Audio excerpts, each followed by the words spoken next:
आज अगर भारत सरकार के अपने यूडाइस के डेटा के हिसाब से देखें तो देश के केवल 4.8% स्कूल आज कंप्यूटर लैब युक्त हैं।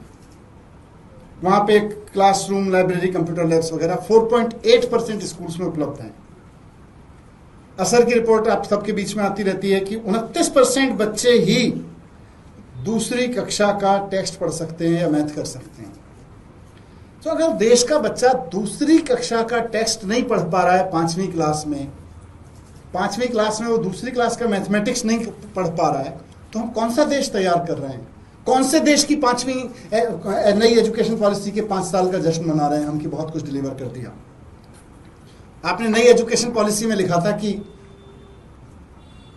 एजुकेशन पर देश की जीडीपी का 6% खर्च होना चाहिए।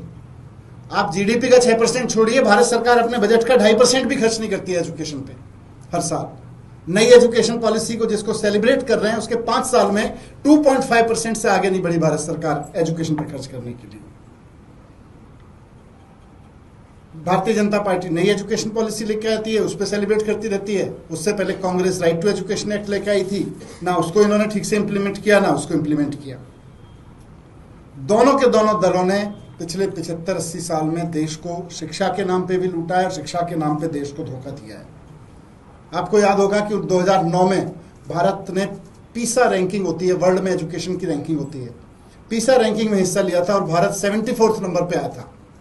74th नंबर पे जब भारत आया तो उसके बाद में कांग्रेस की भारत सरकार ने और उसके बाद भारतीय जनता पार्टी की भारत सरकार ने दुनिया के सामने खड़े होने शुरू बंद कर दिया। बोले हमको किसी के सामने खड़ा ही नहीं होना।